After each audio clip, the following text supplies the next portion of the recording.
And actually, before we even begin on that, I want to feel free to shout out the city that you're from. I'd like to see what cities you're coming from. Let me see. Hey, Jessica, I see you. Karen, let's see. Oh, John says, I love the previous boot camp. Well, that's one great benefit of the Black Wealth Bootcamp is that you can come to any live boot camp sessions anytime in the future. If I have another boot camp in the future, you and your family are invited to the boot camps forever. It's a lifetime membership. And so it's something that you can do for the rest of your life. We're always shifting it. We're always adding new things, adding a little twist here and there. And the content from your boot camp is yours forever. Now, if you come to a live session later, those live sessions belong to the students that are in that cohort, but you can still come live. You can still come to the class live and hang out and ask questions and everything else.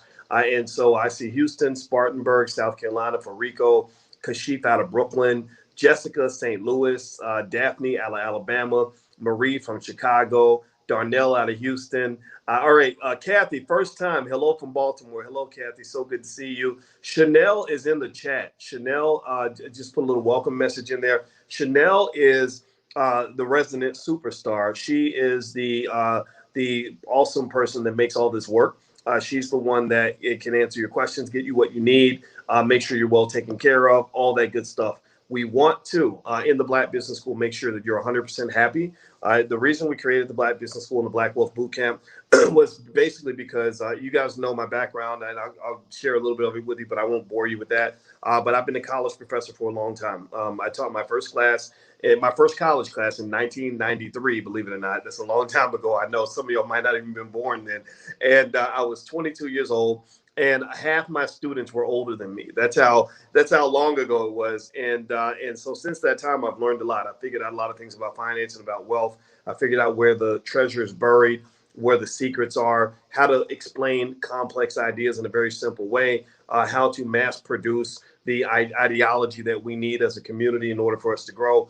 I created the Black Wealth Bootcamp with the word Black in it intentionally, not because white people are excluded. I'm sure there have been white people and Asian people, et cetera, who've taken the Black Wealth Bootcamp. But I put the word Black in there because I feel like it's very important for us to be clear and intentional. I believe deeply in the idea of intentionality, and that is a type of almost meditative focus on the things that matter to you. When you're trying to make an adjustment in your life, you have to be intentional.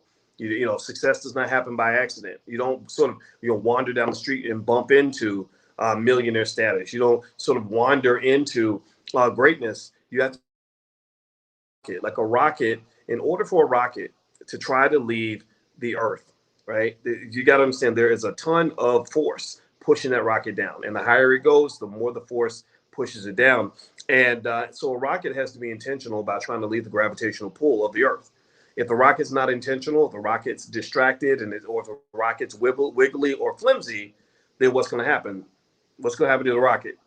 The rocket's not going anywhere. It's going to go back down to the ground, right? Or it's going to blow up, right? And so a lot of times when you're talking about change, particularly in our community where you're trying to overcome just a horrific number of generational curses, when you talk about changing something as deep as your habits that are deeply embedded in your subconscious, deeply embedded in your culture, you have to have distinct, clear intentionality about making that adjustment. You have to be as serious as the day is long. And so to that extent, while I think we can certainly have a lot of fun learning about wealth and really incorporate into the culture in a comfortable way, I really want you to be intentional about sort of what you want your goals to be during these 6 weeks. We're going to do a 6-week deep dive intensive on everything you need to reduce your dependence on the corporate plantation. The Black Wealth Bootcamp was created specifically for those who either want to quit their jobs or just quit their jobs, or trying to make sure they never have to go back and get a job. And so let me just say this. Right now, it's a time where a lot of people are quitting their job. How many of you, give me a yes or no, how many of you have heard of something called the Great Resignation? Give me a yes in the chat if you've ever heard of the Great Resignation. Okay, good. Thank you, Jessica. I see you. And Daryl, okay, there you go. Myrma, Kashif, Alberta. Okay, so you've seen that. Right, so the Great Resignation is what? The Great Resignation is where lots of people are just done with the corporate plantation. They realize that there's a life outside of the job. It's like a great awakening. And so the pandemic was amazing. It wasn't the best, right? It was tough. It was tough for a lot of people. But one of the benefits of the pandemic, because remember, every setback is an opportunity for a come up if you look at it in the right way. Just like in investing, when we talk about buying the dip, that's an opportunity for you to have a come up. If you can get past the sadness of the prices dropping, you can then see the opportunity of the fact that the prices have dropped. So the same thing is true here with the setback of the pandemic. That was an opportunity for a comeback and a come up, because what it did was it snapped people out of the hypnosis of American capitalism. You see, you don't understand. The brainwashing runs deep. My wife, Dr. Boyce Watkins, who is a licensed therapist, social worker, and she's a full professor of social work. Full professors are really, really rare. PhDs, only 1% of the population is a PhD, but a very small percentage of the PhDs actually become full professors. So my wife is elite in her field, creme de la creme. Like, it's like the difference between a basketball player versus being an NBA All-Star. Those are two different levels of accomplishment. And one of the things that my wife and I talk about a lot, because this is one of her areas of expertise, is the subconscious mind. And one of the things that I encourage you to be thoughtful about, and this is where intentionality comes into play, is that as Black people, and really just as people in general, Americans, et cetera, there's a lot of effort to control and to manipulate and to manage your subconscious mind. When corporations design commercials to get you to use your Black spending power in a certain way, they are tapping into your subconscious mind. When you are going to school and they're teaching you to grow up and get a good job and go deep in student loan debt so you can go and work for a corporation, they're tapping into your subconscious mind. So effectively, to some extent, they hypnotize you at an early age to become a good soldier for capitalism. Because the thing about a capitalist system in America is it doesn't work if you don't have your soldiers doing all the work. The elite people don't want to do the work. They get the tax write-offs, they make the investments, they control the capital. So they need the workers, they need that labor in order for it to work. So a lot of the systems designed to put you into a trance, to make you financially woke. Right. And when you're not financially woke, when you're not asleep, when you're financially unconscious, as opposed to conscious, which is something I encourage you to have consciousness. When we talk about intentionality, we're really talking about consciousness. Right. A lot of people use the word conscious, but a lot of unconscious people use the word conscious all the time, and they use it in the wrong context. But when we're talking about being financially conscious, they don't really necessarily want that, because that disrupts their effort to hypnotizing you into becoming a good slave for capitalism. So what happened during the Great Resignation, in my view, this is what I was seeing as a finance guy, is you saw people suddenly snapped out of it, right? It's almost like ladies can relate to this. You ever go to a man's house? Maybe he's trying to get you to kind of get a little closer to him, if you know what I mean. And so what does he do? Maybe he says, let me play some of your favorite music, right? I'm gonna put on some cologne so I'm smelling good. I'm gonna make you a nice romantic dinner with flowers and everything else, right? And I'm gonna here, girl, let me.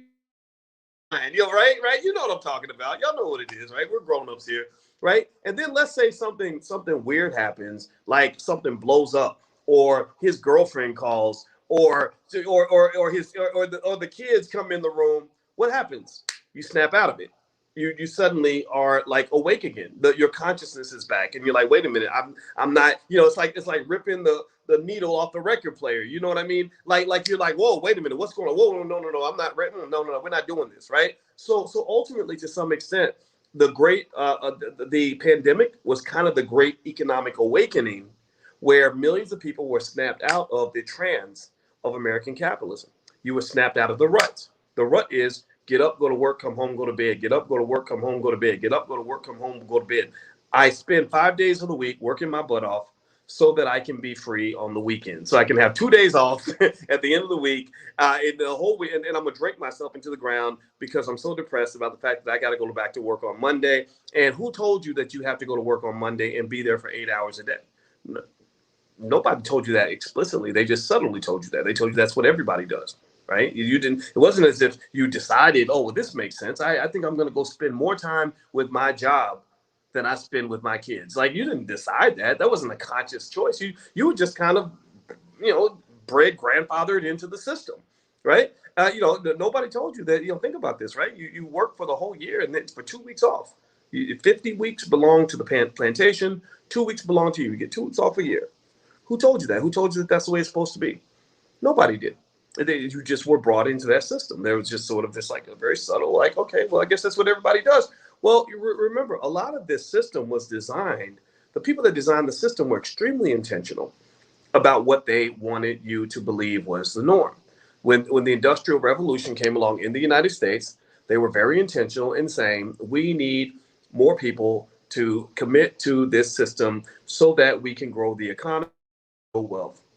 So with that intentionality, that is what they did to basically lull you into this routine that people started to question during the pandemic. That's when, so during the pandemic, people started saying, huh, well, wait, why do I have to go to work every day? I didn't even like going to work every day. It's kind of nice being at home. It's kind of nice talking to my relatives and calling my parents. And, and I had a friend, I'll tell you what, I had a friend um, who had been listening to me for years. If you know, if you follow back, you go back to maybe 2010 or even before that, I've always been talking about this. I've always been sort of, I almost sound like a Marxist in a way. If you read anything from Karl Marx, Marxism is the ideology that he created.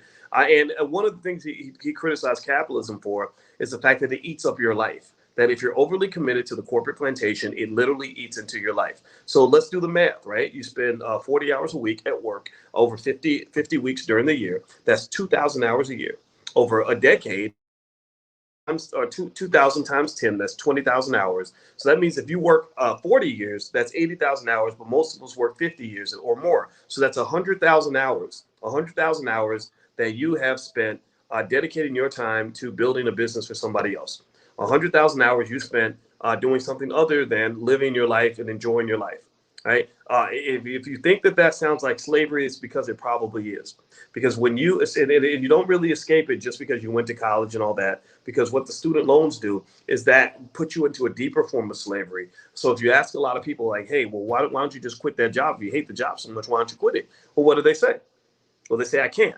I can't because I got to pay my student loans. I got to pay my bills. I got to pay my baby's mamas. I got to pay whatever, right? So you're trapped in that process, trapped in that system. So Karl Marx actually used to talk about that, where he said capitalism is not that's not healthy for people. An overcommitment to capitalism is not healthy. Now, the problem with Karl Marx, just to be not a Marxist, is because he was good at criticizing capitalism. He wasn't good at coming up with a good replacement, in my opinion, right? So I think that Black economics is a good replacement for our people, where you have a healthy relationship with economics. You have a healthy relationship with money, right? You have a healthy understanding that, look, I need money to get by. I want to have some wealth. I want to be able to leave something to my kids. I want to own some assets. I want to own some property, but I'm not going to let money control my life.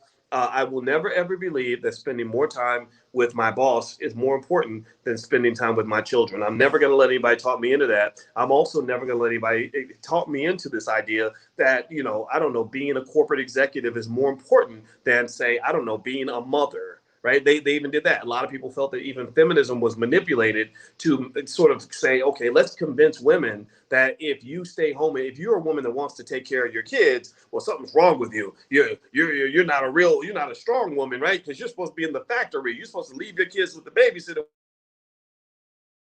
Oh, no, a mother has a right to choose what kind of mother she wants to be, right? That's what freedom looks like, right? So some mothers may choose to go to work every day. Some mothers may say, I'm going to go to work at home and I'm going to pour into the little people in my house because those children are part of my wealth portfolio too. In fact, they're probably the most important part of my asset base that I have. Because when I get older, my children are going to be the ones who are going to be there for me to whatever degree they feel like I was there for them.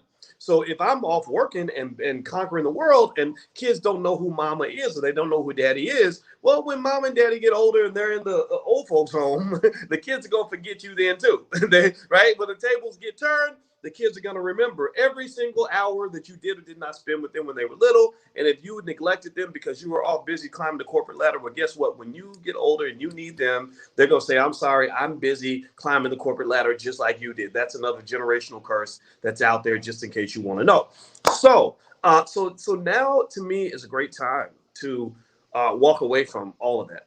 Now is a great time to really expand your thinking when it comes to economics. The goal of the Black Wealth Bootcamp is to say, look, let's talk about all the different ways that people find economic fulfillment and economic wholeness. I know all of that. Right? And I have, and what I don't know, my friends know more than I do. right? And so during this boot camp, during these 6 weeks, what we're going to do is we're going to do intense deep dives into all aspects of how people make money, aspects of how people can create not just generational wealth. That's extremely important. That'll be part of it as well. We're going to talk about everything from crypto to investments to every single thing that you want to do. We're going to talk about real estate. We're going to talk about all the different methods of side hustles and all kinds of stuff that will prepare you to kind of move forward. And also every week you can leave me questions and bring your questions to class and I'll answer those questions. And also don't forget, I want you to bring discussion. Wealth needs to be a Black family conversation. It doesn't just need to be you in a silo learning everything you need to know. It doesn't help you if you know everything and the people around you are completely ignorant and have no understanding of what you're doing. You want them to be in on the process as well. So bring your wife, bring your kids, bring your husband, bring your baby's mama, baby daddy, cousin, them. I don't care who you bring, because Black wealth needs to be Black church for us. We need to make this into church where we are really learning the things that we need to learn. So what I'm going to say is this. Look, if you want to get any more information on the boot camp, we have plenty of material there. If you go log in, just go to blackwealthbootcamp.com, or you can go to boycewatkins.com and just click on the Black Wealth Bootcamp link and log in. The recordings for every session will be there. If you're a member of this particular cohort, the recordings of these sessions will be available. If you're a member of a previous cohort, you have access to the material from your particular cohort, right? So each cohort will have its own material that you have lifetime access to. So members of previous boot camps can come to the live sessions, but the recordings are available to the students that are in this particular cohort. So there are a few hundred of you that joined this particular cohort, a few thousand of you that are from previous cohorts that are always welcome to come to the live sessions. You can even send a relative if you want to next time, because you can let them know, look, I have a lifetime membership to this thing, and you can go in to the live classes for free because I bought this lifetime membership as an investment for our family. Okay. Now, let me know if that makes sense to you. So you can log in at blackwealthbootcamp.com to get all those materials. One more thing I want to remind you of before we do before we actually begin is I want to remind you that if you have any questions at all, Chanel is in the chat. First of all, you can ask her questions. She can help you out. Number two, we have a great support team at the Black Business School. We are not here serving the community on some sort of money grab. We charge money for stuff because we want to be independent. We do not want to depend on the government. We do not want to depend on the corporations, because we do not believe that the right solutions for our people are out there. I've studied wealth for a very long time. People have to have a specific curriculum that's designed specifically to solve the specific problems that we are specifically addressing in our community. One example might be, for example, if you go to college, they'll tell you something like, well, it takes 3 to 5 years for a business to become profitable, right? So you have to endure losses for 3 to 5 years before you can make a profit. Most Black business owners don't have 3 to 5 years to become profitable. They might have 3 to 5 months, maybe even 3 to 5 weeks. So you have to shift those business models, right? Another example is in our families. A lot of times, because you have what I refer to as bad economic soil in some of your families, where maybe you might be on this wealth train, you're on this education train, but you know what it is. A lot of our families are a little bit broken. A lot of our families have a lot of crazy issues. A lot of our families have issues that you think have nothing to do with wealth, but they have everything to do with wealth. If your daddy was on drugs and your cousin is in and out of jail, and your sister is got 3 baby daddies, all those 3 things impact wealth. All those 3 things are wealth drags. Every single one of them. Every one of them.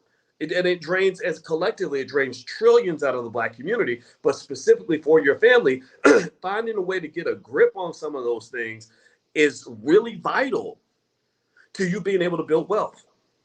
You see, you got to understand, one thing you got to realize is that peace and prosperity go hand in hand.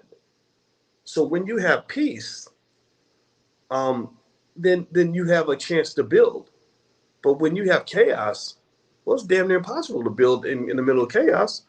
That's like trying to construct a building in the middle of a tornado. You ain't never seen a skyscraper ever get built in the middle of a tornado. You've never seen a skyscraper get built in the middle of a nuclear war, ever. You'll never see that, right? So some of you are living in the middle of a tornado. And so sometimes the wealth process starts with saying, okay, how can I isolate, create boundaries, do some healing internally, externally? Some of y'all, not only are living inside a tornado, but some of y'all have the tornado inside of you. Right? These are all related. These things are all related to wealth. So ultimately, this, in my view, says that the Black wealth conversation must be deeper than just, like, well, here's how you invest in a 401k, and this is what small cap stocks make in relative to large cap stocks.